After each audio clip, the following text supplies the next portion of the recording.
नमस्ते, मेरा नाम है अमित कुमार झा।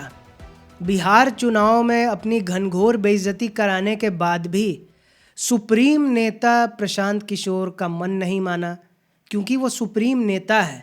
तो जब तक सुप्रीम कोर्ट में जाकर सुप्रीम बेइज्जती ना करवा लेते तो उनके मन को चैन नहीं मिलता। और वही आज उन्होंने किया। सुप्रीम कोर्ट पहुँचे और सीजेआई और अन्य जज साहब लोगों ने सुप्रीम बेइज्जती करके हड़का दिया। लेकिन सवाल उठता है, क्यों बात ही ऐसी कर दी। उनके वकील पहुंचे सुप्रीम कोर्ट में याचिका लेकर।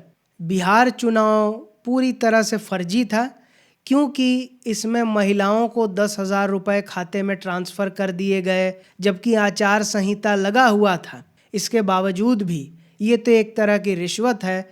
और जब पैसे दे दिए गए, महिलाओं का वोट खरीद लिया गया, तो अब फिर चुनाव में बचता क्या है। सब तो फिक्स था, सब तो रिग्ड था। तो इसीलिए बिहार चुनाव का जो परिणाम आया है उसको अवैध घोषित कर दिया जाए और फिर से चुनाव का आदेश दिया जाए। वाह, मतलब आरजेडी बोलती तो समझ में आता, लेकिन ये आ गए। और इसी पर सीजेआई ने भी सवाल कर दिया कि आपको वोट मिला नहीं तो उठ के आ गए न्यायपालिका का सहारा लेने के लिए, ताकि पब्लिसिटी हो आपकी, ताकि चर्चा हो आपकी। अब ये क्यों सीजेआई ने कहा? क्योंकि ये वही प्रशांत किशोर है, द ग्रेट स्ट्रेटेजिस्ट। मोदी को चुनाव जितवाया, ममता बनर्जी को चुनाव जितवाया, क्योंकि ये लोग नेता तो है ही नहीं, सब तो प्रशांत किशोर के कृपा पे जीत रहे हैं। और 1924 का चुनाव मोदी ने कैसे जीता तब? वो क्या प्रशांत किशोर का आशीर्वाद 14 से अभी तक चल ही रहा है क्या, बिना साथ दिए भी? मतलब अपने आप को सबसे बड़ा चाणक्य घोषित करने वाले व्यक्ति चुनाव मैदान में आए, और जब लगा कि इतने पैसे खर्चे कर दिए, पेड वर्कर रख लिया, माहौल बनाने में लग गया है काफ़ी समय से, इसके बावजूद भी एक सीट आने का भी उम्मीद नहीं लग रहा है, तो खुद की फजीहत ना हो तो चुनाव लड़ा ही नहीं। अरे जब बनना है बिहार का केजरीवाल, तो केजरीवाल जैसा रिस्क लेना था ना। केजरीवाल ने दिल्ली का चुनाव लड़ा, खैर वहाँ तो जीत कन्फर्म थी। लेकिन पीएम मोदी के खिलाफ बनारस में भी चुनाव लड़ा, वहाँ तो जीत कन्फर्म नहीं थी, हार भी गए, फिर भी लड़ा। नेता वो होता है जो चुनाव लड़ता है, हार जीत अपनी जगह है। लेकिन ये तो मैदान छोड़ के ही भाग लिए। और 243 के करीब सीट है बिहार विधानसभा में, लगभग हर सीट पर इन्होंने चुनाव लड़ा, और 2 सीट छोड़ के सभी पर जमानत जब्त। ये वही प्रशांत किशोर है जिन्होंने कहा था कि मेरा 150 के पार सीटें आएंगी, और जेडीयू को तो 25 सीट भी आ गया तो हम रिटायर हो जाएंगे।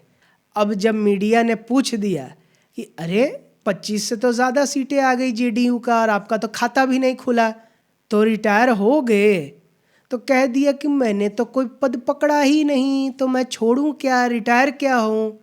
तब मीडिया ने फिर पूछ दिया कि नहीं नहीं, ऐसे तो नहीं चलेगा, रिटायर मने रिटायर, पद छोड़ना थोड़ी होता है। राजनीति से संन्यास की आपने बात की, पद की बात नहीं की।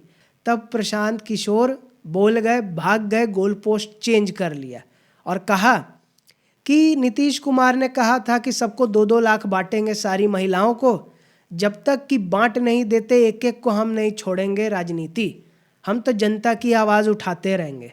मतलब नीतीश कुमार की सरकार ने कहा कि जो पैसे मिल रहे हैं उससे व्यापार जो करेगा और उसका व्यापार खूब चलने लगेगा, उनको 2 लाख तक की मदद होगी।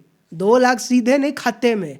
ये वही झूठ हो गया कि काला धन बाहर है, अगर वो आ गया तो 15 लाख डला जाएगा, इतने पैसे हैं। ये नहीं कि 15 लाख डाल दो, यही झूठ यहाँ भी बोल गए। 2 लाख तक की मदद को सीधे 2 लाख। तो मीडिया फिर सवाल करने लगी कि नहीं नहीं, गोल पोस्ट चेंज कर रहे हो, तो भाग खड़े हुए प्रेस कॉन्फ्रेंस से। तो ऐसे तो ये नेता हैं।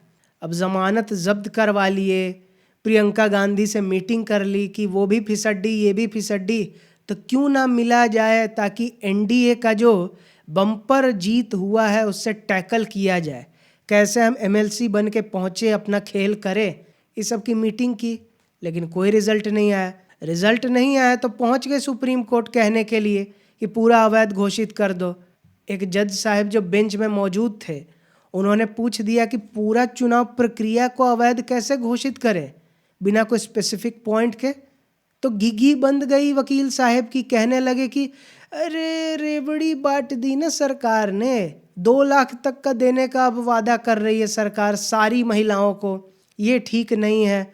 आप तो सुनवाई कर ही रहे हैं कि कैसे रेवड़ी पॉलिटिक्स गलत है, ख़त्म होनी चाहिए। अब इतना सब सुन के सीजेआई जो थोड़ा बोलकर रुक गए थे, अपना अंतिम फैसला दे दिया। वो क्या कि जब वोट मिला नहीं, नौटंकी करने आ रहे हो, अब फालतू की दलीलें भी रख रहे हो, तो आपकी याचिका को करते हैं खारिज, गया कूड़े के डिब्बे में। और ये क्यों गया? क्योंकि जब माथा ठंडा किया सीजेआई ने, जब शांति से फिर बात कही, तो उसमें क्या कहा कि आपको सवाल उठाना था किस विषय पर, ये नहीं कि पूरा चुनाव परिणाम ख़त्म कर दो।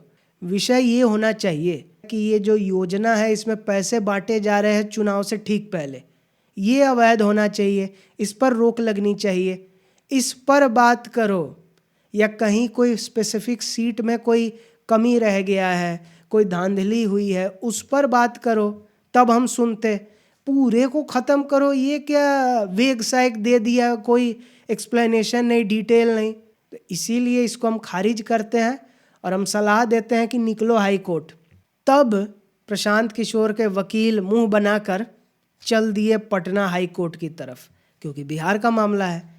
तो मतलब क्या है, प्रशांत किशोर को लगा कि बस चुनाव से 1 आध साल पहले आएंगे, पैसा बंटवा देंगे, प्रचार करेंगे और बस जनता तो हमको चुन लेगी, बात ख़त्म।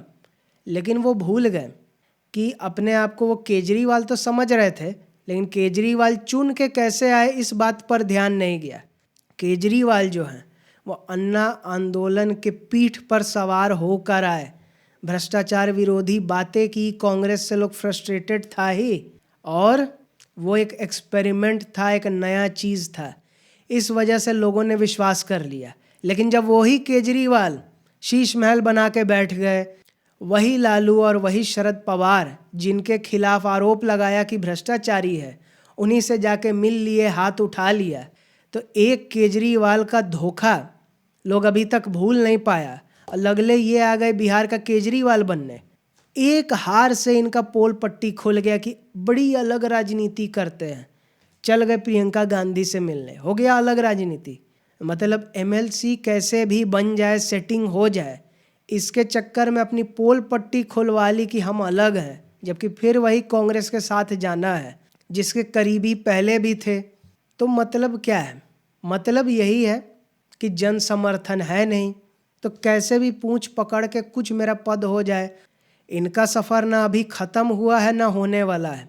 फंडिंग इतना ज़्यादा मिल रहा है देश विदेश से, तो पैसों की कमी नहीं है, पेड वर्कर है ही। और मीडिया ये झटका लगा, कोई खबर नहीं दिखा रहा है, एकदम सन्नाटा। यही योगी का कुछ हो जाए, मोदी का कुछ हो जाए, भौं भौं भौं भौं, यहाँ एकदम सन्नाटा है। ये क्या दिखाता है? पैसे इतने आ रहे हैं, सबको खरीद रखा है, बिक गया है लोग, तो इस वजह से कई चुनाव तो ये लड़ते ही रहेंगे, कुछ ना कुछ तो चलते ही रहेगा। लेकिन दिल्ली में जो हुआ वो अंतिम बार था। अब दशकों तक कोई केजरीवाल कहीं सीधे उठ के आके हम क्रांति करेंगे मसीहा, ये मसीहा पॉलिटिक्स का हो गया है दी एंड। अब कोई कितना भी आ जाए, जनता नहीं चुनने वाली, स्पष्ट बात है। और सुप्रीम कोर्ट भी भांप चुकी है इन नेताजी को, तो पोल पट्टी खोल दी अपनी मर्यादाओं में रहते हुए, नहीं तो सीजेआई तो बहुत कुछ बोलने वाले थे। तो जनता ने तो प्रशांत किशोर का बहिष्कार कर दिया वोट ना देकर, लेकिन फर्जी शंकराचार्य अविमुक्तेश्वरानंद का बहिष्कार कैसे संत समाज ने अब शुरू कर दिया है, ये जानने के लिए इस वीडियो को देखें। और इस वीडियो को देखने के लिए बहुत धन्यवाद।